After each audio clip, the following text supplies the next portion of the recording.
కలికావతారుడు.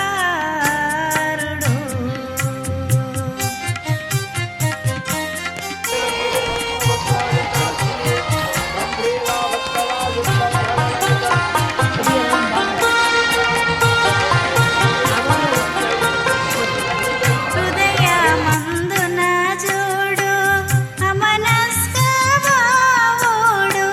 హృదయమందున చూడు అమనస్క బావుడు. సర్వదేశములయందు తానే నివాసుడు. సర్వదేశములయందు తానే నివాసుడు. నీలవర్ణుడు తాను కంఠవరణుడు. నీలవర్ణుడు తాను కంఠవరణుడు. గూఢరూపమే తనది విబ్జరూపుడు కాడు. గూఢరూపమే తనది విబ్జరూపుడు కాడు. ఆదిశక్తి అక్క. శ్రీ దేవి మహంకాళమ్మ వారి 45వ జాతర మహోత్సవాల సందర్భంగా ఈరోజు 5వ రోజు కార్యక్రమాన్ని ఇక్కడ జరుపుకుంటున్నాం. ఈరోజు చాలా పవిత్రమైనటువంటి రోజు. ఏం చేతనంటే అనేక సార్లు ఈ అమ్మవారి ఆలయంలో గురువుగారు మనకు దర్శనం కల్పించినప్పటికీ ఈరోజు అమ్మవారికి ఎంతో ప్రీతిపాత్రమైనటువంటి శుక్రవారం అంటేనే అమ్మవారికి చాలా పవిత్రమైనటువంటి రోజు.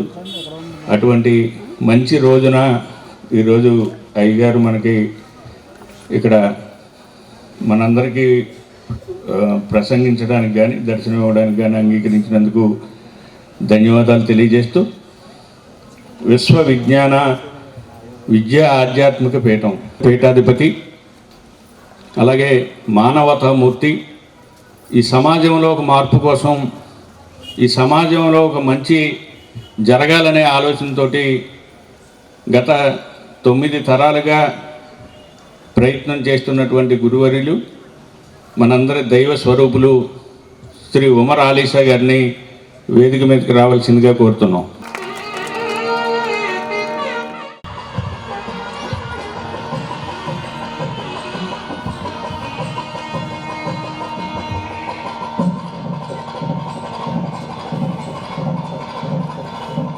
విశిష్ట అతిథిగా ఇచ్చేసినటువంటి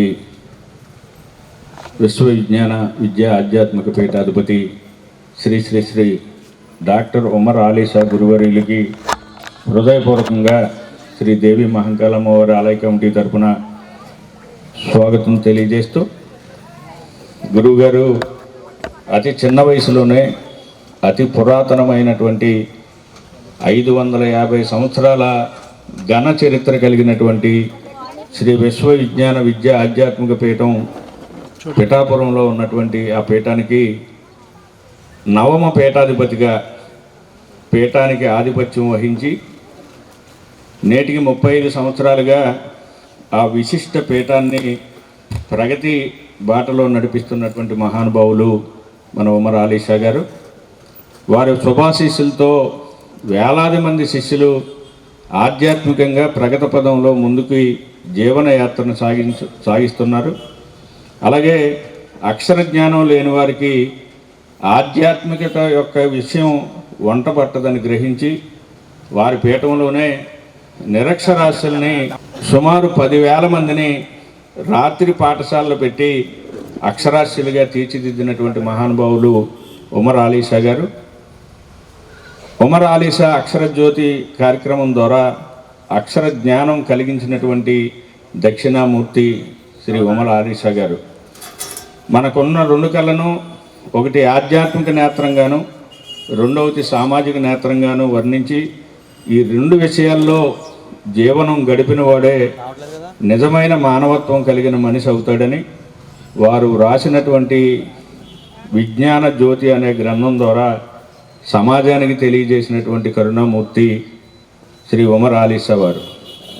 వారు ఏర్పాటు చేసినటువంటి సామాజిక సేవా ట్రస్ట్ ద్వారా గ్రామీణ ప్రాంత ప్రజలకి వైద్య సేవలు అందిస్తూ స్త్రీలకి తమ కాళ్ళపై తాను నిలబడే విధంగా ఆర్థిక స్వావలంబన కలిగించడానికి కుట్టు మిషన్ పనిలో శిక్షణ ఇచ్చి వందలాది కుట్టు మిషన్లని ఉచితంగా అందజేసి వారి కుటుంబ పోషణగానే వారి కాళ్ళ మీద నిలబడడానికనే విశేష కృషి జరిపినటువంటి మహానుభావులు ఈ విశ్వవిజ్ఞాన పీఠాధిపతి శ్రీ ఉమర్ ఆలీషా గారు. పీఠంలో నిర్వహించే తాత్విక బాల వికాస కార్యక్రమాల ద్వారా ఎంతోమంది ఆధ్యాత్మికతలో శిక్షణ ఇచ్చి ఆ చిన్నారి మనసుల్లో మనోవికాసాన్ని కలిగిస్తూ తాత్విక యువ వికాస కార్యక్రమాల ద్వారా యువతకి మనోశిక్షణ తరగతులను నిర్వహిస్తూ యువతలో స్ఫూర్తి తత్వాన్ని పెంపొందించడానికి పాటుపడుతున్నటువంటి మహా వ్యక్తి మన గురువర్యులు. నా మొక్క నా శ్వాస అనే కార్యక్రమం ద్వారా అనేక వేల మొక్కలను నాటించి పర్యావరణ హితం కోసం పాటుపడుతున్నటువంటి ప్రణవమూర్తి మన ఉమర్ ఆలీషా గారు. మనిషికే కాదు పశువులకు పక్షులకు కూడా ఆహారం మంచినీరు అందిస్తేనే ఈ ప్రకృతి సహకరించి జీవ వైవిధ్యం సాధ్యమవుతుందని సాటి చెబుతున్నటువంటి విష్ణుమూర్తి అవతారం మన ఉమర్ ఆలీషా గారు. మనిషిలో ఉన్నటువంటి అరిషడ్ వర్గాల్ని అదుపు చేస్తేనే నీవు దానవత్వం నుండి మానవత్వం వైపు వికసిస్తావని సాటి చెబుతూ త్రయా సాధన నేర్పుతున్నటువంటి ప్రణవమూర్తి మన గురువుగారు ఉమర్ ఆలీషా గారు. అటువంటి గురువలీలు ప్రతి నెల తత్వజ్ఞానం మాసపత్రికను ప్రచురిస్తూ ప్రజలకి భక్తి ప్రవర్తనలు నేర్పిస్తూ మరియు వారు రాసినటువంటి తత్వపదం అనే పుస్తకం ద్వారా మానవాళికి ఒక దశ దిశ నిర్దేశం చేసినటువంటి మహా వ్యక్తి మన గురువు గారు.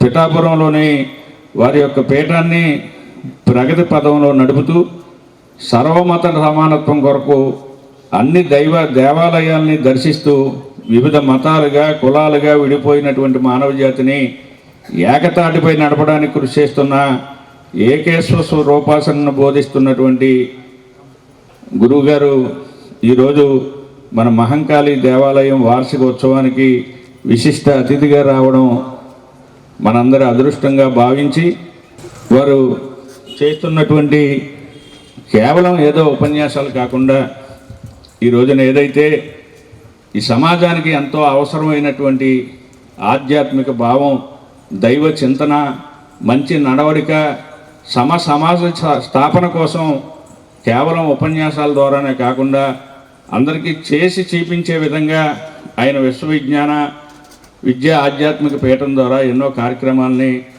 నిర్వహిస్తూ ప్రపంచం అంతా కూడా అన్ని దేశాల్లోనూ ఆయన శిష్యుల్ని ఏర్పాటు చేసుకుని ఒక మంచి సమాజం ఈ ప్రపంచంలో ఏర్పడడానికి ఆయన చేస్తున్న విశేష కృషికి మనందరం కూడా శిరస్సు వంచి పాదాభవంజనం చేయవలసినటువంటి అవసరం ఎంతైనా ఉంది. అటువంటి మహానుభావులు ఈ రోజున ఈ దేవి మహంకాళమ్మ వారి 45వ వార్షిక మహోత్సవాల్లో ఈ ఆలయంలో దగ్గరికి రావడం మనందరి అదృష్టంగా భావిస్తూ ఈ సమాజ స్థాపన కోసం ఎన్నో సేవా కార్యక్రమాల్లో లయన్స్ క్లబ్ కానీ ఇంకా ఇతర కార్యక్రమాల్లో కానీ ఎంతో ప్రజాసేవ నిర్వహిస్తున్నటువంటి మిత్రులు మా సోదరులు గట్టి మాణిక్యాలరావు గారిని వేదిక మీదకి రావాల్సిందిగా కోరుతున్నాం. ఓం సద్గురువే నమః. ఈరోజు శ్రీ విశ్వవిజ్ఞాన విద్యా ఆధ్యాత్మిక పీఠం పీఠాధిపతి సద్గురువర్యులు మనందరికీ రక్షగా ఒక వలయంలో ఉంటూ మనందరికీ రక్షణ కల్పిస్తున్నటువంటి సద్గురువులకి శిరస్సు వచ్చి నమస్కరించుకుంటూ వారి యొక్క అమృత వాక్కులు మనందరికీ వినిపించేందుకు శ్రీదేవి మహంకాళమోత్సవాల్లో యజ్ఞ నాగబాబు గారు అనేక సంవత్సరాలుగా ప్రయోజనకరమైన ఆధ్యాత్మికత, దాంతోపాటుగా ఇటువంటి చక్కని మహానుభావుల యొక్క మంచి అమృత వాక్కులు వినిపించేందుకు మరి సత్సంకల్పం చేస్తున్నందుకు మిత్రులు నాగబాబు గారికి, మరి ఈ కార్యక్రమంలో మనందరినీ కూడా ఆశీస్సులు అందించడానికి విచ్చేసినటువంటి సద్గురువర్యులు ఉమర్ ఆలీషా గారికి శిరస్సు వచ్చి నమస్కరించుకుంటూ సర్వే జనా సుఖినో భవంతు. గురువు గారిని వారి అనుగ్రహ భాషణని ప్రారంభించవలసిందిగా కోరుతున్నాం.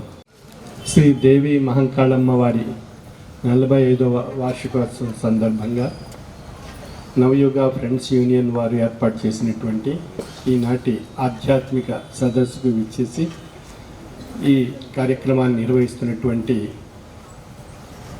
ఏగిన నాగబాబు గారికి, ఈనాటి ఈ కార్యక్రమంలో పాల్గొన్న గట్టెం మాణిక్యాలరావు గారికి అమ్మవారి ఆశీస్సులతో ఈ రోజున మనం ఈ ఆధ్యాత్మిక సదస్సులో మనం పాల్గొని ఆ అమృతమూర్తి యొక్క దివ్య ఆశీస్సులు పొంది తరించేటువంటి మహద్భాగ్యాన్ని, కాలాన్ని సద్వినియోగపరుచుకుంటూ ఈనాటి సమాజానికి ఆధ్యాత్మిక తత్వం ఎంతో అవసరము ఎందువల్ల అనేటువంటి ప్రశ్న మనం ఏర్పరచుకున్నప్పుడు ఈనాటి దైనందిన జీవన విధానంలో ప్రతి ఒక్కరికి మానసిక ఒత్తిడి, శారీరక రుగ్మతలు, మానసిక రుగ్మతలు ప్రతిరోజు ఏదో విధంగా ఏదో రూపంలో ఆర్థికంగా, అనారోగ్యపరంగా, సామాజిక పరంగా ఎన్నో అంశాలు మన మనస్సుని వ్యతిరేకపరుస్తూ ఉంటూ మన అంతర్లీనంగా ఉండేటువంటి అరిషడ్ వర్గాలు కూడా మనలో ఉద్రేకింపజేస్తూ మనలో దైనందిన జీవన విధానంలో ఎన్నో రకాలైనటువంటి మార్పులు ఏర్పడుతూ ఉంటాయి. అటువంటి మార్పుల నుండి మన జీవన విధానాన్ని సుఖమయం చేసుకుంటూ మన మనసుకు ప్రశాంతత సమకూర్చుకొని ఆరోగ్యకరమైన, సంతోషకరమైన జీవన విధానం సాగించేటువంటి దిశగా మన జీవన తత్వంలో మార్పులు ఏర్పరచుకోవడానికి ఆధ్యాత్మిక తత్వం ఎంతో అవసరం నేటి దైనందిన జీవన విధానంలో. మరి ఈనాటి కాలంలో జరుగుతున్నటువంటి దృష్టాంతాలను చూసినట్లయితే సమాజంలో, ప్రపంచం నలుమూలల విస్తరించి ఉన్నటువంటి అంశాలు మతతత్వం, మత ఛాందస తత్వం, మత విభేదాలు, మత విద్వేషాలు, కుల మతాల రూపంలో హింసాత్మక వాతావరణం ఏర్పరచుకోవడం, ప్రాంతీయ తత్వాలు, భాషా తత్వాలు, అనేక రకాలైనటువంటి విభేదాలు, దృష్టాంతాలు సృష్టించుకొని ఒకరినొకరు హింసింపబడుతూ మానవ మారణ హోమాన్ని సృష్టించుకుంటూ అమూల్యమైనటువంటి భగవత్ ప్రసాదితమైనటువంటి జీవితాన్ని మనం కోల్పోతున్నాం. మరి భగవంతుడు ప్రసాదించినటువంటి ఈ జీవితాన్ని అర్థం చేసుకుని అందులో పరమార్థాన్ని గ్రహించి పరిణామ రూపంలో భగవత్ తత్వాన్ని పొంది తరించగలిగినట్లయితే మనలో ఉన్న దైవత్వం తెలియబడుతుంది. అంచేత మనలో ఉన్నటువంటి దైవత్వాన్ని మనం పొంది తరించేటువంటి మార్గము ఆధ్యాత్మిక తత్వము. అందుచేత మన వేదవాంగ్మయంలో కూడా చెప్పబడినటువంటి మహావాక్యాల్లో ఉండేటువంటి విశ్లేషణ మనం తెలుసుకున్నట్లయితే తత్వమసి, అయమాత్మ, ప్రజ్ఞానం బ్రహ్మ, అహం బ్రహ్మస్మి, ఈ 4 వాక్యాల్లో ఉండేటువంటి అంతరార్థం మన యొక్క జీవితార్థంలో అన్వయించుకొని మనం గ్రహించగలిగినట్లయితే మొట్టమొదటి మెట్టు తత్వము అని చెప్పబడుతుంది. తత్వం, అది నీవు అయితివి. ఏది నీవు అయితివి అని ప్రశ్నించుకున్నప్పుడే మనలో తత్వం యొక్క స్థాయి ఏర్పడుతుంది. ఆ యొక్క అర్థాన్ని విశ్లేషించుకునేటువంటి శక్తి మనలో ఉండేటువంటి అంతరాత్మ ద్వారా పొంది తరించే అవకాశం మనకు తెలియబడుతుంది. అందుచేత అయమాత్మ అని చెప్పబడింది. అయమాత్మ అనేటువంటి స్వరూపం అది జ్ఞానము చేత బ్రహ్మస్వరూపాన్ని తెలియజేస్తున్నందున అది ప్రజ్ఞానం బ్రహ్మగా ఉంది అనేటువంటి విషయం మనం గ్రహించగలుగుతున్నాం. ఆ ప్రజ్ఞానం బ్రహ్మగా ఉన్నటువంటి స్వరూపం ఎక్కడ ఉంది, ఎవరు అని మనం విశ్లేషించుకున్నట్లయితే అది నేను అనేటువంటి ధ్వని స్వరూపంగా మనలో ఉన్న జీవాత్మే పరమాత్మ స్వరూపిగా నేను అనేటువంటి స్వరూపంతో మనలో అంతర్లీనంగా ఉండేటువంటి ఒక అద్భుతమైనటువంటి భగవత్ స్వరూపమైనటువంటి శక్తి. అందుచేత ఆ శక్తి ఎలా ఉంది అన్నప్పుడు తత్సృష్ట్వా తదేవాను ప్రావిశతు. ఏదైతే ఈ మానవ జన్మ సృష్టింపబడిందో ఆ సృష్టింపబడినటువంటి మానవ జన్మలో ఉన్నటువంటి అద్భుతమైనటువంటి శక్తి నేను అనేటువంటి స్వరూపం. ఆ నేను అనేటువంటి స్వరూపం అది ఓంకార రూపమైనటువంటి ధ్వనిగా తెలియబడుతుంది. ఆ ఓంకార రూపమైనటువంటి ధ్వని ఈ భౌతిక మానవ రూపంలో ఏ విధంగా ఉంది అని విశ్లేషించుకున్నట్లయితే అది శారీరక తత్వము, మానసిక తత్వము, ఆత్మతత్వము అనే 3 తత్వాల యొక్క కలయిక ఓంకారము. అది సప్తం యొక్క రూపంలో విశ్లేషించుకున్నప్పుడు అకారము, ఉకారము, మకారము 3 రూపముల యొక్క కలయిక ఓంకారము. శారీరక, మానసిక, ఆత్మతత్వాల యొక్క కలయిక మానవ రూపం. కనుక మానవ రూపం ఏ విధంగా ఉంది అన్నప్పుడు ఓంకార రూపంగా ఉందనేటువంటి యథార్థం మనకు తెలియబడుతుంది. కాబట్టి ఆ ఓంకారం అనేటువంటి స్వరూపమే నేను అనేటువంటి పరమాత్మ యొక్క శక్తి. అది మన జీవాత్మలో నిక్షిప్తమై నిగూఢంగా ఉంది. ఆ నిక్షిప్తంగా ఉండేటువంటి నిగూఢమైనటువంటి స్వరూపము శారీరక తత్వం యందు, మానసిక తత్వం యందు, ఆత్మతత్వం యందు ఇమిడి ఉన్నది అనేటువంటి విషయం మనం తెలుసుకోవటానికి మార్గదర్శకమైనటువంటి మార్గము తాత్విక జ్ఞానము. కాబట్టి తాత్విక జ్ఞానము ద్వారా ఆ యొక్క ఓంకార స్వరూపమైనటువంటి నేననేటువంటి ధ్వనిని పొంది మనం తెలుసుకోగలిగినట్లయితే మనలోనే దైవత్వం నిండి ఉన్నది. అదియే అహం బ్రహ్మస్మి అని చెప్పబడుతుంది. అంటే ప్రతి ఒక్కరిలో మన అందరిలో ఉండేటువంటి ఆ దైవత్వం అనేటువంటి ఆ పరమాత్మ యొక్క శక్తి ఈ జీవాత్మలో నిండి ఉన్నది అనేటువంటి విషయం చేత మన అందరిలో ఉన్నటువంటి దైవం ఒక్కటే. అంటే ప్రతి ఒక్క మానవ రూపంలో నిండి ఉన్నటువంటి దైవ స్వరూపం ఒక్కటే అనేటువంటి వేదార్థం మన వేదవాంగ్మయంలో ఆనాటి కాలంలోనే చెప్పబడింది. అది ఈనాటి సమాజంలో అనేక మతాలుగా ఆ భగవత్ స్వరూపాన్ని విభజించుకుని విశ్లేషించుకుంటూ ఆయా పూజా విధానాల్లో, ఆయా ఆలయాల రూపంలో, ఆయా ప్రార్థనా మందిరాల రూపంలో, ఆయా పూజా విధానాల్లో ఆ భగవంతుని యొక్క తత్వాన్ని మనం పొందికరించే అవకాశం మనకి ఈ ప్రసాదింపబడింది.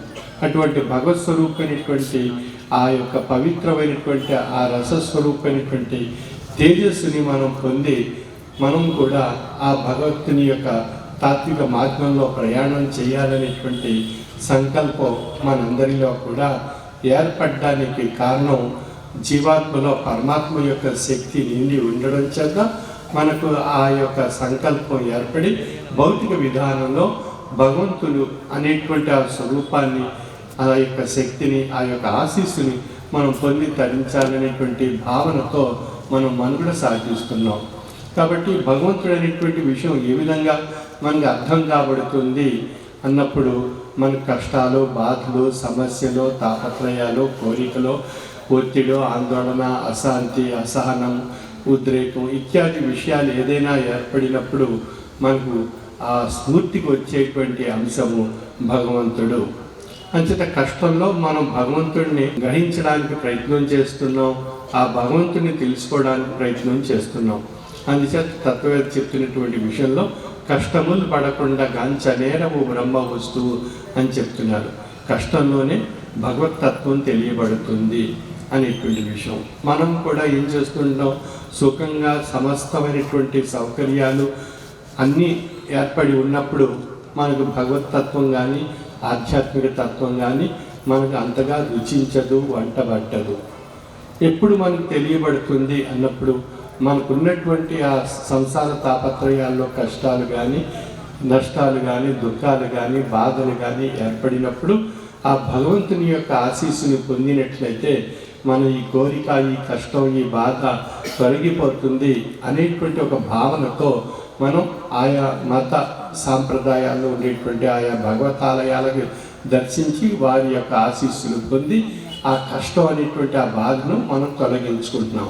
అంటే ఇక్కడ మనం తెలుసుకోవాల్సిన విషయం ఏంటి అన్నప్పుడు ఆ కష్టం అనేటువంటి ఆ బాధ భగవంతునికి అర్పించుకుంటున్నాం మానసికంగా, ఆ భగవంతుని యొక్క అభౌతికమైనటువంటి ఆశీస్సు మన మనస్సుపై ప్రసరింపబడినప్పుడు మనలో బలహీనపడినటువంటి మనస్సు ఒక బలీయమైనటువంటి శక్తిగా మారుతుంది. అది మనోశక్తిగా మారుతుంది, మనోసంకల్పంగా మారుతుంది, మనోధైర్యాన్ని కలిగిస్తుంది. ఆ భగవత్ స్వరూపం యందు మన యొక్క మార్గం ఏర్పరచుకొని మనం ఆ తాత్వికమైనటువంటి ప్రయాణం సాగించాలనేటువంటి సంకల్పం మనం ఏర్పరచుకుంటాం. ఆ విధంగా భగవతత్వం వైపు మన దృష్టి సారించడానికి కారణం మనకు కలిగినటువంటి కష్టం, కోరిక, బాధ, సమస్య, నష్టం, దుఃఖం. అందుచేత ఇది ప్రేరేపించి మనకి భగవంతుని సన్నిధానానికి ఈ అంశం మనకి అక్కడ చేర్చడం ద్వారా మనం ఆ భగవంతుని యొక్క సన్నిధానంలో మన యొక్క ప్రయాణం సాగించడానికి మనం ప్రయత్నం చేస్తున్నాం. కాబట్టి ఈ ప్రయాణం సాగించేటువంటి విధానంలో మనకు తాత్విక జ్ఞానము చేత ఆ భగవతత్వాన్ని గ్రహించే అవకాశం మనకు ప్రసాదింపబడింది. కాబట్టి అన్ని మత సాంప్రదాయాల్లో, అన్ని మత తత్వాల్లో ఆధ్యాత్మిక తత్వం అనేటువంటి ఒక మహోన్నతమైనటువంటి తాత్విక జ్ఞానం మనకు ప్రసాదింపబడింది. ఎందుకు ఈ తాత్విక జ్ఞానం మనం నేర్చుకోవాల్సి ఉంది అని మరొక ప్రశ్న మనం విశ్లేషించుకున్నట్లయితే, భగవంతుడు మానవునికి ఒక అద్భుతమైనటువంటి మేధాశక్తిని ప్రసాదించాడు. ఆ మేధాశక్తిని మనం సుమారు 5% మాత్రమే మన జీవన విధానంలో వాడుకుంటున్నాం. ఆ మేధాశక్తి ద్వారా జ్ఞానశక్తిని గ్రహించి మన మనుగడ సాగిస్తున్నాం. మరి ఆ మేధాశక్తిని పరిపూర్ణంగా మనం సద్వినియోగపరచుకోగలిగినట్లయితే, భగవతత్వం ద్వారా జ్ఞానశక్తిని పొందగలిగినట్లయితే మనలో ఒక అద్భుతమైనటువంటి మానసికమైనటువంటి విధానంలో ఎన్నో రకాలైనటువంటి మార్పులు మనలో ఏర్పడతాయి. ఆ మార్పుల ద్వారా మన యొక్క శారీరక తత్వంపై ఆ ఆజ్ఞల రూపంగా ప్రసరింపబడి ఆదేశాలుగా ఆ తత్వాన్ని అనుసరించి మన యొక్క శారీరక తత్వం మనుగడ రూపంలో ఆయా కార్యకలాపాలు మనం సాగిస్తూ ఉంటాం. అందువల్ల మనం చూస్తున్నాం కదా, మన మనసులో కలిగినటువంటి, మన మెదడులో ఏర్పడేటువంటి ఆలోచనలు అనుసరించే మన శారీరక ఆయా కార్యకలాపాలన్నీ మనం సాగిస్తూ ఉంటాం. కాబట్టి అది కమాండింగ్ ఆర్డర్స్ మనకి మనస్సు నుండి వచ్చినప్పుడే మన శరీరం ఆయా కార్యకలాపాలు సాగిస్తుంది. ఎట్లాగండి, ఏ విధంగా అండి అని చెప్పి మనం ప్రశ్నించుకున్నాం అనుకోండి, మన మెదడు స్తంభించిపోయింది అనుకోండి, అంటే కోమా స్టేజ్, అంటే ఏమీ తెలియనటువంటి ఒక స్థితి ఏర్పడినప్పుడు మన శరీరం ఏ కార్యకలాపాలు సాగించలేదు. కనుక ఆ యొక్క శరీరం కార్యకలాపాలు సాగించాలంటే మెదడులో ఆయా ఆజ్ఞలు ప్రసరించేటువంటి శక్తి ఉన్నట్లయితే శరీరం ఆ కార్యకలాపాలన్నీ సాగిస్తుంది. కాబట్టి మన యొక్క మెదడు కోరుకునేటువంటి ఆ తాత్విక జ్ఞానాన్ని మనం పొందగలిగినట్లయితే ఏ విధంగా పొందవచ్చు అన్నప్పుడు ఆయా మత ధర్మాల్లో ఆయా తాత్వికులు, యోగులు, జ్ఞానులు మనకు ప్రసాదించినటువంటి అమూల్యమైనటువంటి పవిత్రమైనటువంటి గ్రంథాలు ఎన్నో ఉన్నాయి. ఇస్లాం ధర్మంలో ఖురాను, హైందవ ధర్మంలో భగవద్గీత, రామాయణము, క్రైస్తవ ధర్మంలో బైబిలు, బౌద్ధ ధర్మం, జైన ధర్మం, సిక్కు ధర్మం, ఆదిపరాకమైనటువంటి గ్రంథం సిక్కు ధర్మంలో. ఈ విధంగా అన్ని ప్రపంచంలో ఉండే అన్ని మత ధర్మాల్లో కూడా ఆయా అవతారుల చేత, ఆయా ప్రవక్తల చేత, ఆయా ప్రభువుల చేత, ఆయా యోగుల చేత, జ్ఞానుల చేత ఆ తాత్విక జ్ఞానము ప్రసాదింపబడింది. అందులో ఉండేటువంటి విషయాలు మనం దైనందిన జీవన విధానంలో అర్థం చేసుకొని ఆ తాత్వికమైనటువంటి మార్గంలో మనం ప్రయాణం సాగించగలిగినట్లయితే మనలో తాత్విక జీవన విధానం ఏర్పడుతుంది. ఆ తాత్విక జీవన విధానం మన సంసార విధానంలోనూ, మన సామాజిక విధానంలోనూ, మన కుటుంబ వ్యవస్థలోనూ ఎన్నో మార్పులు తీసుకు వస్తుంది. ఆ మార్పుల వల్ల ఆ కుటుంబంలో, ఆ సమాజంలో ఒక ఆధ్యాత్మిక బాంధవ్యం ఏర్పడుతుంది. ఆ ఆధ్యాత్మిక బాంధవ్యం చేత ఒకరినొకరు అర్థం చేసుకొని మానవ మనుగడలో వచ్చేటువంటి అరిష్టాలను, దుష్టాంతాలను, భ్రాంతిజన్యమైన అంశాలను తొలగించుకుంటూ మనందరిలో కూడా ఆ శాంతి తత్వం ఏర్పడుతుంది. ఆ శాంతి తత్వం చేత మన ఆరోగ్యం, ఆయుష్ వృద్ధి చెందుతుంది, సామాజిక అభివృద్ధి ఏర్పడుతుంది, మానవ సమాజం వికాసం వైపు ప్రయాణం సాగించేటువంటి అవకాశం ఏర్పడుతుంది. ఆ విధంగా మనందరిలో ఉన్న దైవత్వం ఒక్కటే అనేటువంటి యథార్థాన్ని మనందరం గ్రహించగలిగేటువంటి అవకాశం తెలియబడుతుంది. అందుకే ఈ పీఠం చెప్పేటువంటి తత్వం ఏ విధంగా ఉంది అన్నప్పుడు మానవత్వమే మతము, మానవత్వమే ఈశ్వరత్వము. అంటే మానవత్వం మతంగాను, ఆ మతం ఈశ్వరత్వంగాను మానవత్వం చేత తెలియబడుతుంది అనేటువంటి యథార్థాన్ని తెలియజేస్తుంది. అందుచేత ఇక్కడ సూఫీ తత్వము, ఆర్షతత్వం, వేదవాంగ్మయ తత్వం రెండింటినీ సమన్వయపరుస్తూ భగవత్ స్వరూపం యొక్క శక్తి తనలో ఒక అద్భుతమైనటువంటి వేదవాంగ్మయ స్వరూపమైనటువంటి అహం బ్రహ్మస్మి, నేను బ్రహ్మస్వరూపిగా అయితిని, అంటే తనలో ఉన్న తన జీవాత్మే పరమాత్మ స్వరూపము అనేటువంటి అద్భుతమైనటువంటి తాత్విక జ్ఞాన స్థితిని మనం పొంది తరించే అవకాశం మనకు ప్రసాదింపబడింది. కాబట్టి ఇది మతాలకు అతీతంగా సర్వమత సమ్మతమైనటువంటి ఆధ్యాత్మిక తత్వం శ్రీ విశ్వ విజ్ఞాన విద్య ఆధ్యాత్మిక పీఠం యొక్క తత్వము. కాబట్టి ఇది మతాతీత ఆధునిక మానవతా దేవాలయము అని చెప్పబడుతుంది. అంటే మనం పవిత్రమైనటువంటి దేవాలయాలు ఎన్నో మనం చూస్తున్నాం, ఎన్నో మత ధర్మాలు. అటువంటి పవిత్రమైనటువంటి దేవాలయమే మానవ స్వరూపంగా ఉండేటువంటి ఈ దేహంగా ఉండేటువంటి దేవాలయంలో జీవాత్మే పరమాత్మ స్వరూపిగా నిండి ఉన్నటువంటి ఒక అద్భుతమైనటువంటి శక్తి మనకు ఆ ఈశ్వరత్వంగా తెలియబడుతుంది.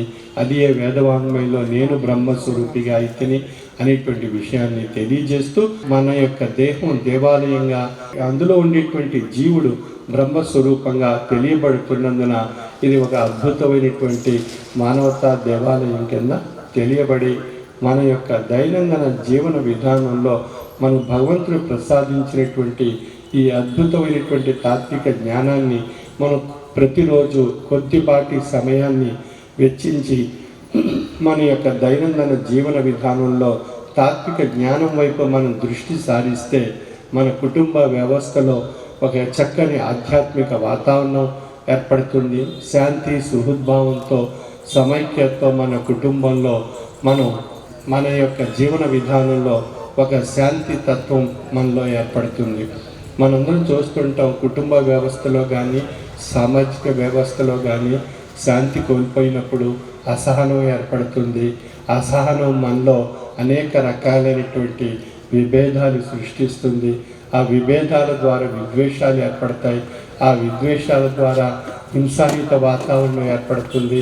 ఆ హింసాయుత వాతావరణం చేత ఎన్నో రకాలైనటువంటి దృష్టాంతాలు ఏర్పడి సమాజంలో ఒక తీవ్రమైనటువంటి సంక్షోభాలు ఏర్పడేటువంటి అవకాశం కలుగుతుంది. ఇటువంటి నష్టాలను తొలగించడానికి, శాంతి తత్వం మనలో ఏర్పడడానికి, సహనంతో మనుగడ సాగించడానికి ఒక మహోన్నతమైనటువంటి ఔషధం ఆధ్యాత్మిక తాత్విక జ్ఞాన మార్గము. కాబట్టి ఈ యొక్క ఆధ్యాత్మిక తాత్విక జ్ఞానాన్ని కొద్దిపాటి సమయం మన యొక్క జీవన తత్వంలో పొంది తరింపజేసుకోవడానికి ఈనాటి సద్గురువర్యులు మనకు ప్రసాదించినటువంటి అద్భుతమైనటువంటి సాధన త్రయీ సాధన. త్రయీ సాధన అన్నప్పుడు 3 సాధనల యొక్క కలయిక త్రయీ సాధన. ఎందువల్ల ఈ త్రయీ సాధన అని చెప్పవలసి వస్తుంది అన్నప్పుడు మానవ రూపం 3 తత్వాల యొక్క కలయిక. ఆ 3 తత్వాలు ఏది అన్నప్పుడు శారీరక తత్వము, మానసిక తత్వము, ఆత్మతత్వము. 3 తత్వాల యొక్క కలయిక మానవ స్వరూపం. కాబట్టి శారీరక తత్వానికి మంత్ర సాధన, మానసిక తత్వానికి జ్ఞాన సాధన, ఆత్మతత్వానికి ధ్యాన సాధన. 3 సాధనల యొక్క కలయిక 3 తత్వాలకు 3 మహోన్నతమైనటువంటి శక్తిని ప్రసాదిస్తుంది. అది శారీరక తత్వానికి మంత్ర సాధన రూపంలో భుక్తిని, జ్ఞాన సాధన రూపంలో మానసిక తత్వానికి తృప్తిని, ధ్యాన సాధన రూపంలో ఆత్మతత్వానికి ముక్తిని పొంది తరించే మహోన్నతమైనటువంటి స్థితి ఏర్పడుతుంది. కాబట్టి శరీర తత్వానికి ముక్తి, మానసిక తత్వానికి తృప్తి, ఆత్మతత్వానికి ముక్తి అనేటువంటి 3 తత్వాలకు 3 సాధనల ద్వారా పొంది తరించేటువంటి అద్భుతమైనటువంటి త్రయీ సాధన మనం ప్రతిరోజు ఆచరించగలిగినట్లయితే కొద్దిపాటి సమయం మన జీవన తత్వంలో ఒక చక్కని ఆధ్యాత్మిక బాట ఏర్పడుతుంది. ఆ భగవతత్వాన్ని అర్థం చేసుకుని జీవితం యొక్క అర్థాన్ని పరమార్థంగా పరిణామ రూపంలో పొంది తరించేటువంటి అద్భుతమైనటువంటి స్థితి మనలో ఏర్పడినప్పుడు ఇటు ఇహానికి పరానికి కావలసినటువంటి అద్భుతమైనటువంటి స్థిత ప్రజ్ఞత మనలో కలుగుతుంది. ఆ విధంగా మన కుటుంబ వ్యవస్థలో అందరూ ఆ యొక్క త్రయీ సాధన ఆచరించగలిగినట్లయితే మన జీవన తత్వంలో ఎన్నో రకాలైనటువంటి మార్పులు ఏర్పడుతూ ఉంటాయి. అందుకే మన సమాజంలో మన కుటుంబ వ్యవస్థలో మనకు తల్లిదండ్రుల మధ్య కానీ లేదా భార్యాభర్తల మధ్య కానీ సంతతి మధ్య కానీ బంధువుల మధ్య కానీ ఇరుగు పొరుగు మధ్య కానీ అని అనేక రకాలైనటువంటి అనేక సమస్యలు సృష్టింపబడుతూ ఉంటాయి. వాటితో పాటు మనలో ఉండేటువంటి అంతర్గతమైనటువంటి 6 శత్రువుల చేత కూడా ఉద్రేకాలు ఏర్పడి సమస్యలు సంక్షోభాలు ఏర్పడుతుంటాయి. అవి కామ, క్రోధ, మద, లోభ, మోహ, మాత్సర్యాలు అనేటువంటి 6 శత్రువులు మన మనస్సుపై దాడి చేస్తూ ఉంటాయి. నిత్యం ఉద్రేకాన్ని కలిగిస్తుంటాయి. ఆ మానసిక ఉద్రేకం శరీరాన్ని ఉద్రేకపరుస్తుంది. తద్వారా మనం ఎన్నో రకాలైనటువంటి కష్టాలు, బాధలు, సమస్యలు, నష్టాలకు మనం కారణం కాబడుతున్నాం. అందులో ఉన్నటువంటి ఒక ఉదాహరణ తీసుకున్నట్లయితే కోపం మనందరికీ తెలిసిందే. మన యొక్క సామాజిక జీవన విధానంలో ఆ కోపం లేనప్పుడు మన యొక్క స్థితి ఎలాగుంటుంది? మానసిక స్థితి, శారీరక స్థితి. కోపోద్రేకమైనటువంటి వాతావరణం మన మనసులో ఉన్నప్పుడు మన యొక్క శారీరక స్థితి, మానసిక స్థితి ఏ విధంగా ఉంటుంది అనేటువంటి విషయాన్ని విశ్లేషించుకున్నట్లయితే అప్పుడు మనకి జరిగేటువంటి ఆ సంఘటనను బట్టి శాంతంగా ఉన్నప్పుడు కలిగేటువంటి లాభము, కోపంతో జరిగే ఉద్రేకంతో జరిగేటువంటి నష్టము వల్ల కలిగేటువంటి విషయాన్ని విశ్లేషించుకుంటే మనకు అర్థం కాబడుతుంది. కాబట్టి మనం ఆ కోపం వల్ల ఏర్పడినటువంటి సంక్షోభం ఎన్నో సమస్యలకు దారి తీస్తుంది. శాంతింప చేసుకుని మనస్సు ద్వారా సాధించినటువంటి లాభాలు ఎన్నో మనకు లభిస్తూ ఉంటాయి. అదే విషయాన్ని మనం మన యొక్క సంసార వ్యవస్థలో విశ్లేషించుకున్నట్లయితే భార్యాభర్తల మధ్య చిన్న చిన్న విషయాలు అవి పెను తుఫానుగా మారి ఉద్రేకాలుగా మారి అది ఎన్నో రకాలైనటువంటి సంక్షోభాలకు కారణం కాబడేటువంటి అవకాశం ఉంది. ఆ సమయంలో మనం ఇరువురి మధ్య ఒక శాంతి వాతావరణం ఏర్పరచుకోవాలి. అంటే ఒకరి కోపం వచ్చినప్పుడు మరొకరు శాంతం వహిస్తే ఆ కోపం అనేటువంటి ఆ అగ్ని చల్లారుతుంది. అప్పుడు సమస్య పరిష్కారం కాబడుతుంది. ఇద్దరూ కోపోద్రేకంతో ఉన్నట్లయితే ఆ అగ్ని మరింత తీవ్రతరమై అది ఎన్నో నష్టాలకు గురి కాబడేటువంటి అంశాలు కలిగిస్తూ తీవ్రమైనటువంటి సంక్షోభాలకు దారి తీసేటువంటి అవకాశం కలుగుతుంది. మరి ఆ సమయంలో ఏం చేయాలండి? మా కోపం మనకు తగ్గటం లేదు, నేనేం చేయాలి, నా వల్ల కాదేమో అన్న భావనలో మనం ఉంటూ ఉద్రేకానికి మరింత ఉద్రేకింపబడుతూ ఉంటాం. ఆయా మాటల యొక్క తీరుని బట్టి, ఒకరి మధ్య ఒకరి ఏర్పడినటువంటి మాటల తీరుని బట్టి, అంటే ఉద్రేకం యొక్క స్థాయి ప్రతి క్షణం కూడా తీవ్రతరం కాబడుతుంది. అది పెను తుఫానుగా మారిపోతుంది. దానివల్ల తీవ్రమైనటువంటి నష్టం ఆ సమయంలో ఏర్పడేటువంటి అవకాశం ఉంది. కొన్ని సమయాల్లో చూసినట్లయితే అది ఆత్మహత్యలకు దారి తీయవచ్చు. కొన్ని సమయాల్లో అది హింసాత్మకమైనటువంటి రక్తపాతంగా మారిపోయేటువంటి పరిస్థితులు ఉన్నాయి. ఇటువంటి విషయాల్లో వచ్చినప్పుడు మనం ఏం చేయాలి అని ఒక చిన్న విషయంగా మనం విశ్లేషించుకోవాల్సి ఉంటుంది. అందుకే మనం ప్రతిరోజు మనం త్రయీ సాధన ఆచరిస్తున్నందున ఆ త్రయీ సాధన యొక్క శక్తి ఏం చేస్తుంది? ఈ మనస్సుని చల్లారుస్తుంటుంది. ఉద్రేకం గురి కాకుండా చల్లారుస్తుంటుంది. ఆ మానసిక ఉద్రేకం క్రమేపీ బలహీనపడుతుంటుంది. అప్పుడు మనలో ఒక శాంతి స్వరూపమైనటువంటి తాత్విక జ్ఞాన స్థితి మనలో కలుగుతుంది. ఆ తాత్విక జ్ఞాన స్థితి చేత మనం ఆలోచనలో పడతాం. మనం అంటే తాత్విక ఆలోచన మనలో కలుగుతుంది. ఆ తాత్విక ఆలోచన చేత కొంత సమయం శాంతింప చేసుకోవడానికి మనస్సుని స్థాయిపరుచుకునే ప్రయత్నం చేయడం జరుగుతుంది. ఆ మనసుని స్థాయిపరచుకోవడం ద్వారా మనకు ఆ కష్టం, నష్టం, దుఃఖం మనం తొలగిపోయేటువంటి అవకాశం ఉంది. అటువంటి సమస్యలు మనం దరి చేరకుండా మనగా మన రక్షణ ఏర్పరచుకునే అవకాశం కలుగుతుంది. ఆ విధంగా అక్కడ సమస్య తీవ్రతరం కాకుండా మనం నష్టపోకుండా ఆ యొక్క కుటుంబ వ్యవస్థలో కానీ ఆ ఇరువురి మధ్య ఒక శాంతియుత వాతావరణం ఏర్పడుతుంది. ఆ శాంతియుత వాతావరణాన్ని మనం ఏర్పరచుకోగలిగినట్లయితే కాలాన్ని సద్వినియోగపరచుకోవచ్చు, మనకు ఉన్నటువంటి నష్టాలను, దుఃఖాలను, బాధలను తొలగించుకోవచ్చు. మనం సమాజంలో ఒక మహోన్నతమైనటువంటి ఆదర్శవంతమైనటువంటి జీవన విధానం సాగించేటువంటి అవకాశం మనకు కలుగుతుంది. ఈ విధంగా ఆధ్యాత్మిక తత్వం మనలో, జీవన తత్వంలో ఎన్నో మార్పులు ప్రతి లిప్త మనలో తీసుకురాగలిగేటువంటి అవకాశం ఏర్పడుతూ మన యొక్క దైనందిన జీవన విధానం సుఖమయం చేసుకోవడానికి ఒక మంచి తాత్విక జీవన తత్వం మనలో ఏర్పరచుకునే అవకాశం ద్వారా మనలో ఆ అనుభవాలు మనకు తెలియబడుతూ ఉంటాయి. కాబట్టి ఈ యొక్క తాత్విక జ్ఞాన మార్గంలో మనం ప్రయాణం చేయటానికి కావలసినటువంటి ఆ సాధన, త్రయీ సాధన ప్రతిరోజు కొద్దిపాటి సమయం మనం ఆచరించగలిగినట్లయితే మనలో కలిగేటువంటి లాభాలు, మార్పులు ఇవన్నీ కూడా మన అనుభవంలో మనం తెలియబడతాయి. ఆ విధంగా ఆధ్యాత్మిక జ్ఞానతత్వం ఒక నేత్రంగాను, సామాజిక సేవా నేత్రం మరొక నేత్రంగాను తెలియపరచబడుతుంది. కాబట్టి మనకు దేహానికి 2 నేత్రాల ద్వారా మనం సమాజంలో అనేక విషయాలు చూడగలుగుతున్నాం, ఆనందించగలుగుతున్నాం. అందుకే మన నేత్రాలకు ఒక ప్రత్యేకత ఉంది. సర్వేంద్రియానం నయనం ప్రధానం అని చెప్పబడుతుంది. అన్ని ఇంద్రియాల్లో కల్లా నేత్రాలు ఎంతో ప్రధానమైనటువంటివి ఈ దేహానికి. అందుకే ఈ దేహానికి ఏ విధంగా అయితే నేత్రాలు ప్రధానమో అదేవిధంగా ఈ యొక్క మానవ స్వరూపానికి ఆధ్యాత్మిక జ్ఞాన నేత్రము, సామాజిక సేవా నేత్రము అనేటువంటి 2 నేత్రాలు మన యొక్క మానవ జీవన స్వరూపంలో ఒక మహోన్నతమైనటువంటి స్థితిని పొంది తరింప చేసుకోవడానికి ఈ ఆధ్యాత్మిక జ్ఞాన నేత్రము, సామాజిక సేవా నేత్రాలతో మనం మనుగడ సాగించగలిగినట్లయితే అద్భుతమైనటువంటి ఫలితాలు మన జీవన విధానంలో పొంది తరించే అవకాశం ఉంది. అందుచేత సామాజిక సేవా నేత్రంలో భాగంగా మనకు Umar Ali Shah rural development trust ద్వారా 5 కార్యక్రమాలు మన సద్గురువర్యులు ప్రసాదించారు.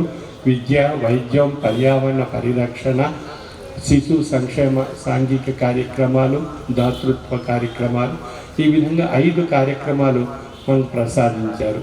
ఆ 5 కార్యక్రమాల్లో మనం విద్యాపరంగాను, వైద్యపరంగాను ఎన్నో కార్యక్రమాలు అనేక చోట్ల, అనేక ఆశ్రమాల్లో మరి సేవా కార్యక్రమాల్లో భాగంగా నిర్వహింపబడుతున్నాయి.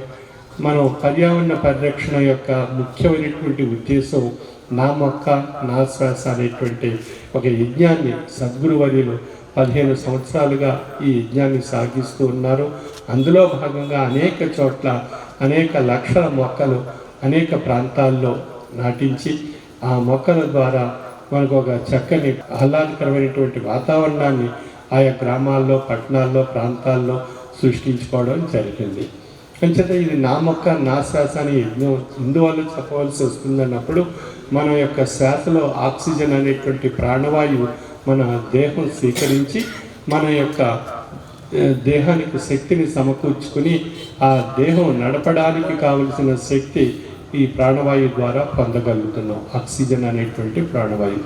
ఈ ప్రాణవాయువు ఎక్కడి నుంచి లభిస్తుంది అన్నప్పుడు ఇది మొక్కల నుండి మనకు లభిస్తుంది. కాబట్టి మొక్కలు కిరణజన్య సంయోక్రియ ద్వారా ఆహారాన్ని తయారు చేసుకుని మనకు ప్రాణవాయువుని మనకి భిక్షంగా ఇస్తున్నాయి. ఆ భిక్షంగా ఇచ్చేటువంటి ఆ ప్రాణవాయువుని ఈ జీవరాశి స్వీకరించి మనుగడ సాగించగలుగుతున్నాయి. కాబట్టి ప్రకృతిలో జీవరాశి, వృక్షరాశి ఒకదానితో ఒకటి అనుసంధానింపబడి ఉన్నటువంటి అంశాన్ని మనం విశ్లేషించుకున్నట్లయితే జీవరాశి వృక్షరాశిపై ఆధారపడి ఉంది, వృక్షరాశి జీవరాశి ఆధారపడి ఉంది. కాబట్టి ఈ జీవరాశి ఆ వృక్షరాశి యొక్క అనుసంధానింపబడి ఉండటం చేత మనం మేధస్సు కలిగినటువంటి మానవులుగా మనం ఏం చేస్తున్నాం అన్నట్లయితే వృక్షాల్ని హరించేస్తున్నాం, అడవులు నరికేస్తున్నాం, వృక్షాలు తొలగించేస్తున్నాం. అందువల్ల మనకి ఆ వృక్షరాశి యొక్క స్థాయి తగ్గిపోతుంది. తద్వారా ఆక్సిజన్ అనేటువంటి ప్రాణవాయువు తగ్గిపోతుంది. కర్బనాలు, కాలుష్యమైనటువంటి విషవాయువులు విస్తరింపబడుతున్నాయి. అందుకు తగ్గట్టుగా వాతావరణం వేడెక్కుతుంది, భూతాపం పెరుగుతుంది. ఆ భూతాపం పెరగడం వల్ల ఉత్తర దక్షిణ ధ్రువాల్లో ఉండేటువంటి మంచు పర్వతాలు కరిగిపోయి అవి సముద్ర ఉపరితలాలు పెరిగి, సముద్ర మట్టాలు పెరిగి అవి తీర ప్రాంతాలను ఉంచి చివరికి ఆ తీర ప్రాంతం తరిగిపోతుంది. రాబోయే కాలంలో మనకు 10 సంవత్సరాలు చూసుకున్నట్లయితే రాబోయే కాలంలో జరిగేటువంటి భూతాపం వల్ల జరిగేటువంటి తీవ్రమైనటువంటి నష్టం మన తీర ప్రాంతాలు కొంత మేర భూమి మునిగిపోయేటువంటి ఆ సముద్రంలో కలిసిపోయేటువంటి ప్రమాదం ఏర్పడబోతుంది. మన శాస్త్రవేత్తలు చెప్తున్నారు, మనం చూస్తున్నాం ప్రత్యక్షంగా ప్రకృతిలో మన వాతావరణంలో జరిగేటువంటి మార్పులు. మరి ప్రపంచంలో మనం చూసినట్లయితే కాలిఫోర్నియా, లాస్ ఏంజల్స్ ఆ ప్రాంతాల్లో చూసినట్లయితే కారుచిచ్చు ఆ యొక్క భూ ప్రాంతాన్ని ఎంతో తీవ్రమైనటువంటి నష్టం కలిగిస్తుంది. అదేవిధంగా మనకి హిమాలయ ప్రాంతాలు, టిబెట్ ప్రాంతాల్లో, ప్రపంచంలో అనేక చోట్ల అనేక ప్రాంతాల్లో భూకంపాలు ఏర్పడుతున్నాయి. ఈ భూకంపాల వల్ల తీవ్రమైనటువంటి సమస్యలు ప్రతి చోట మనం టీవీ చూస్తున్నట్లయితే ప్రతి చోట ఎక్కడొకక్కడ చోట భూమి కంపించడం, అక్కడ ఏదో నష్టం జరగడం. అదేవిధంగా సునామీలు ఏర్పడుతున్నాయి, వాయుగుండాలు ఏర్పడుతున్నాయి, తుఫాన్లు ఏర్పడుతున్నాయి. ఈ విధంగా అగ్ని పర్వతాలు పేలుతున్నాయి. అనేక చోట్ల ఈ పంచభూతాలు సమతుల్యత కోల్పోయి తీవ్రమైనటువంటి నష్టాలు ఏర్పడడానికి కారణం ఎవరు అన్నట్లయితే మానవుడు తన స్వార్థంతో పంచభూతాలను కలుషితం చేస్తున్నాడు. వృక్షరాశి తరిగిపోవడం చేత కలిగేటువంటి సమస్య. కాబట్టి మనకు ఆక్సిజన్ సిలిండర్గా పిలువబడేటువంటి ఆ మొక్కలు మన చెంతన ఉన్నట్లయితే వాటి ద్వారా ఒక చక్కని ఆరోగ్యకరమైనటువంటి వాతావరణం మనం ఏర్పరచుకుంటాం. మనతో పాటు ఉన్నటువంటి జీవరాశి ఆనందంగా, ఆహ్లాదంగా మనుగడ సాగించడానికి అవకాశం కలుగుతుంది. మనందరూ దృష్టిలో పెట్టుకొని మనం వచ్చినటువంటి ఈ సభలో ఉన్నటువంటి ప్రతి ఒక్కరూ ప్రతి సంవత్సరం 3 మొక్కలు నాటగలిగేటువంటి ఒక మహోన్నతమైనటువంటి అద్భుతమైనటువంటి సేవ మనం చేయగలిగినట్లయితే అది సమాజానికి, ప్రకృతికి, భగవంతునికి అర్పించుకునేటువంటి సేవగా తెలియబడుతుంది. అటువంటి సేవా తత్పరత భావాన్ని మనం పొందుతూ మనం భూగ్రహాన్ని సురక్షితంగా పరిరక్షించుకుంటూ మన వాతావరణాన్ని మనం సమతుల్యత ఏర్పరచుకుంటూ మన యొక్క జీవన విధానంలో సుఖ శాంతులతో భగవంతుడు ప్రసాదించినటువంటి ఈ జీవితాన్ని అర్థం చేసుకుని పరమార్థంగా మార్చుకొని ఆ భగవతత్వాన్ని పొందుతూ మన కుటుంబ వ్యవస్థ, మన సామాజిక వ్యవస్థ సుఖమయం చేసుకుంటూ శాంతిగా, సంతోషంగా, ఆరోగ్యంగా, సుఖంగా ప్రతి ఒక్కరు జీవన విధానం సాగించాలని కోరుకుంటూ అమ్మవారి యొక్క ఆ యొక్క అద్భుతమైనటువంటి ఆశీస్సులు ప్రతి సంవత్సరం మన అందరిపై ప్రసరింపబడుతూ మనం friends union, Navodaya friends union వారు నిర్వహిస్తున్నటువంటి ఎన్నో చక్కని కార్యక్రమాలు సమాజ హితాన్ని కోరుకుంటూ ఆ కార్యక్రమాలన్నీ జరుపుతున్నారు. నాగబాబు గారు, వారి యొక్క బృందం, నానాజీ వారు, వారి యొక్క కుటుంబ సభ్యులు, ఈ విధంగా ఈ చక్కని అవకాశం అమ్మవారు మనకు ప్రసాదించారు. ఆ ప్రసాదించినటువంటి ఆ సేవను మనం సద్వినియోగపరచుకోగలిగినట్లయితే మానవునికి సేవ చేసినట్లే, మానవాళికి. అంచేత మానవ సేవే మాధవ సేవ అని చెప్పబడుతుంది. కాబట్టి మనం భగవంతునికి అర్పించేటువంటి సేవ ఈ విధంగా ఒక ఆధ్యాత్మిక సదస్సులు ఏర్పరచుకొని ఆధ్యాత్మిక తత్వాన్ని, అన్నదానాన్ని, సామాజిక హితాన్ని కోరేటువంటి అనేక కార్యక్రమాలు నిర్వహించుకోవడం ద్వారా మన సమాజంలో ఒక శాంతి పుష్పాలు ఏర్పడే అవకాశం ఉంది. ఆ శాంతి పరిమాణాలు మనందరూ పొంది ఆ భగవత్ కృపకు, ఆ అమ్మవారి యొక్క కృపకు పాత్రలు కావాల్సిందిగా నా యొక్క మనవి. సర్వే జనా సుఖినో భవంతు. మహంకాళ అమ్మవారి జాతర మహోత్సవాల్లో ఈరోజు 5వ రోజు కార్యక్రమానికి ముఖ్య అతిథిగా విచ్చేసినటువంటి పెద్దలు, మన ప్రీతం శాసనసభ్యులు, మాజీ దేవాదాయ శాఖ మంత్రులు, అలాగే మాజీ ఉప ముఖ్యమంత్రి శ్రీ కొట్టు సత్యనారాయణ గారిని వేదిక మీదకి రావాల్సిందిగా కోరుతున్నాం.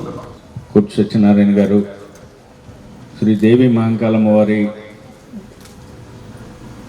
వార్షికోత్సవాల్లో ఈరోజు ముఖ్య అతిథిగా విచ్చేయడం మనందరి అదృష్టం.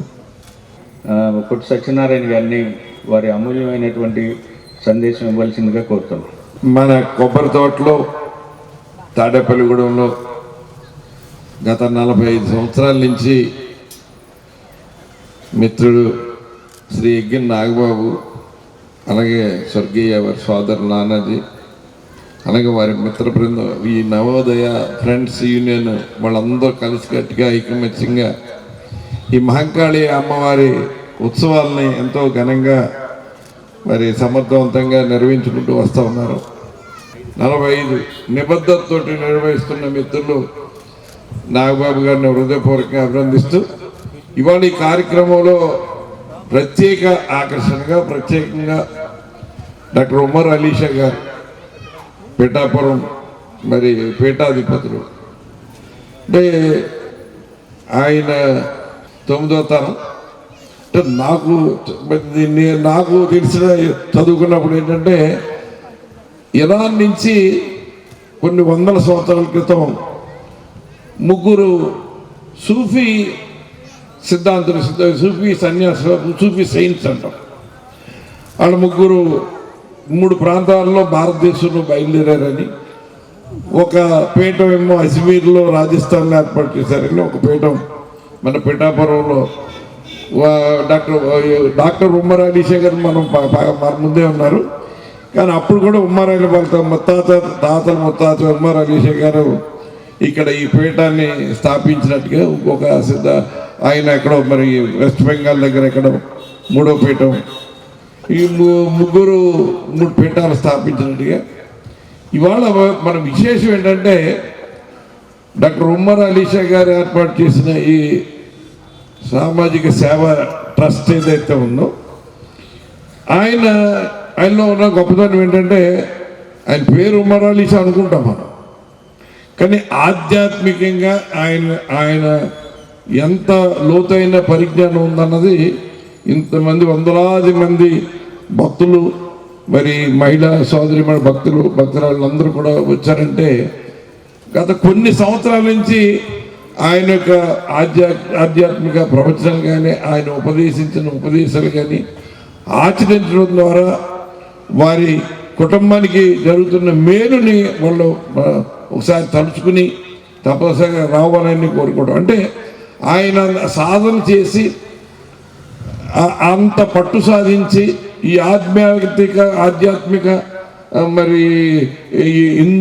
హిందూ ధర్మం గురించి కానీ, హిందూ దేవతల గురించి కానీ, పురాణ ఇతిహాసాల గురించి కానీ మరి ఎంతో లోతైన పరిజ్ఞానంతో మరి ఇక్కడున్న ప్రజలందరినీ భక్తులందరినీ కూడా చైతన్యపరచడం అన్నది చాలా అభినందించవలసిన విషయం.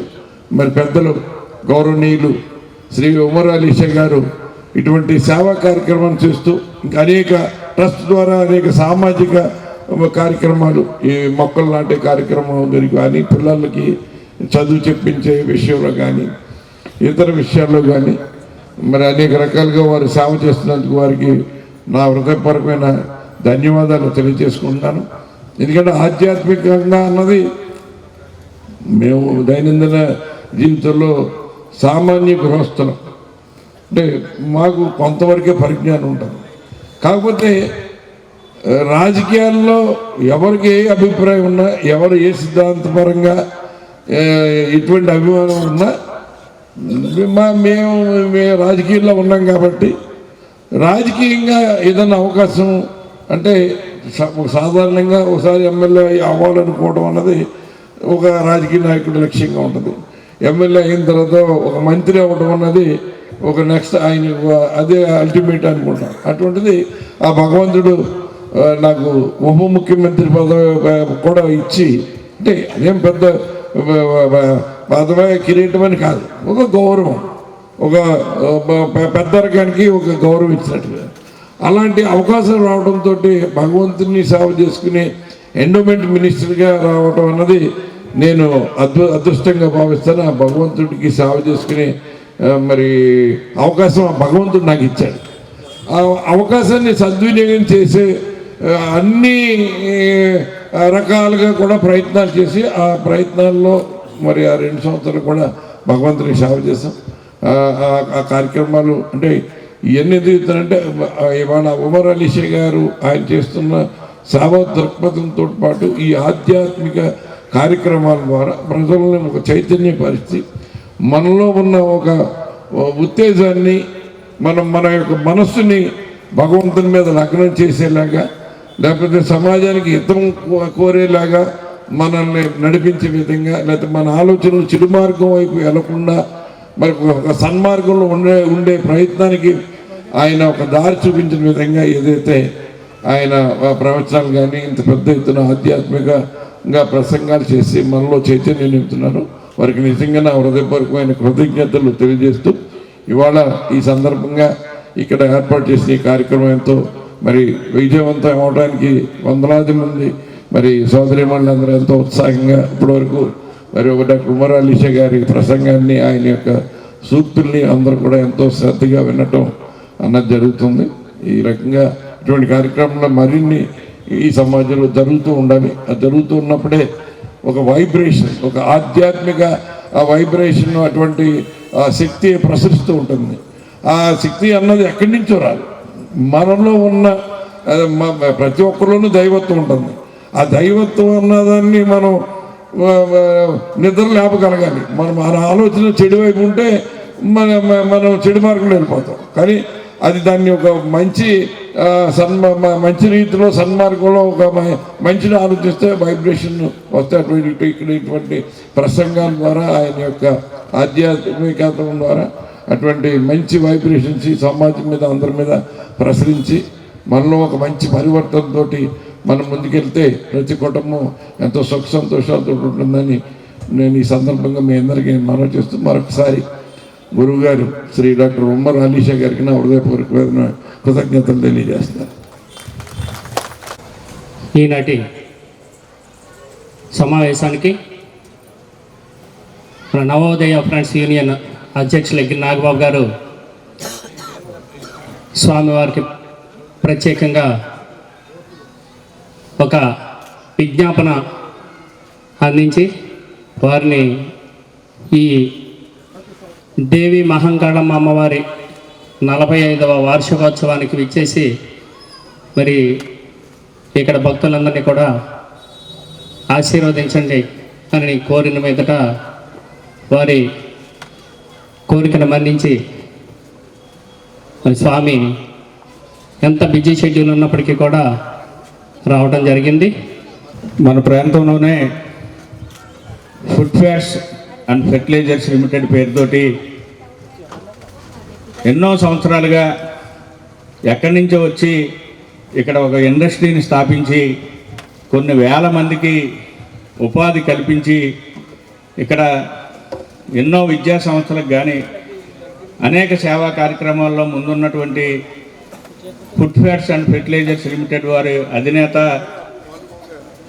శ్రీ ఓపి గోయింకా గారు ఈ కార్యక్రమానికి రావడం మనందరి అదృష్టంగా భావిస్తూ ఓపి గోయింకా గారు వారికి మన ఆహ్వానాన్ని మన్నించి వచ్చినందుకు వారికి ధన్యవాదాలు తెలియజేస్తూ I'm really very happy to associate myself on this very auspicious day, particularly when the Nag Babu has been conducting such a spiritual episode that is the most important happen to be in any society and all those things.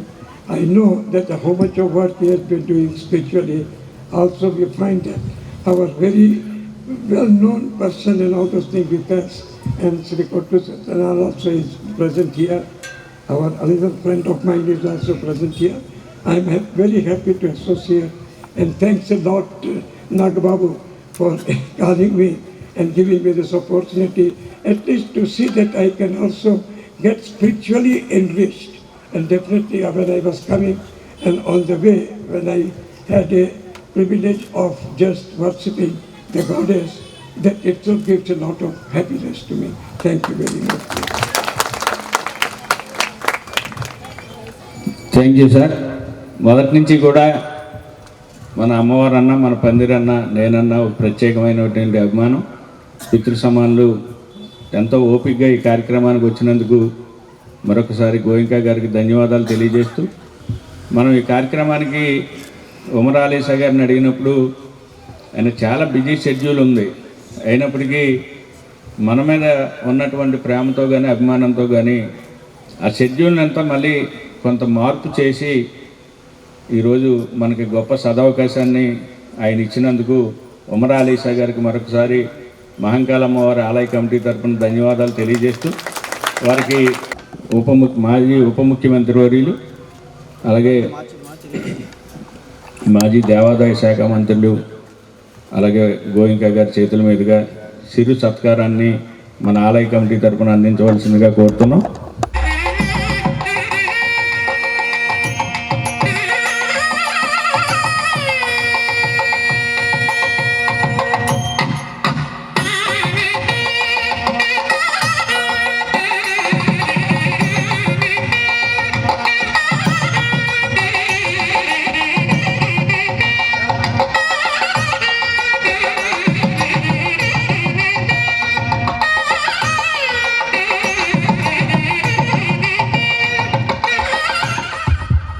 అలాగే మా కమిటీలు కూడా ఎంతోమంది ఉమర్ అలీ షా గారి అభిమానులు కానీ భక్తులు కానీ ఉండడం, వారు ఈరోజు వచ్చిన భక్తులందరికీ కూడా ఉమర్ అలీ షా గారి ఫోటోతో కూడినటువంటి ఒక క్యాలెండర్ని వచ్చిన భక్తులందరికీ పంచివ్వాలనే ఉద్దేశంతో క్యాలెండర్ని కూడా వేయించడం జరిగింది. ఆ క్యాలెండర్ని మన మాజీ మంత్రివర్యులు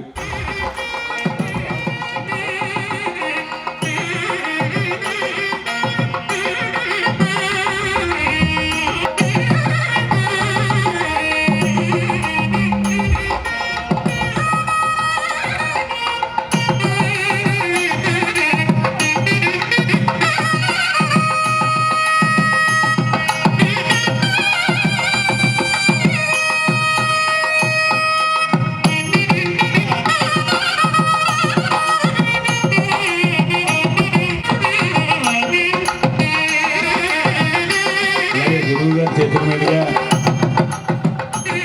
మన మాజీ మంత్రివర్యులకి చిరు సత్కారం. అలాగే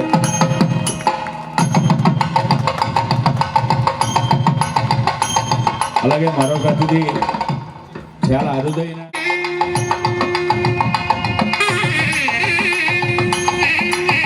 గోయింకా గారు కూడా ఆయన చేతుల మీదుగా చిరు సత్కారాన్ని అందించి ఆయన ఆశీస్సులు అందించవలసిందిగా కోరుతూ,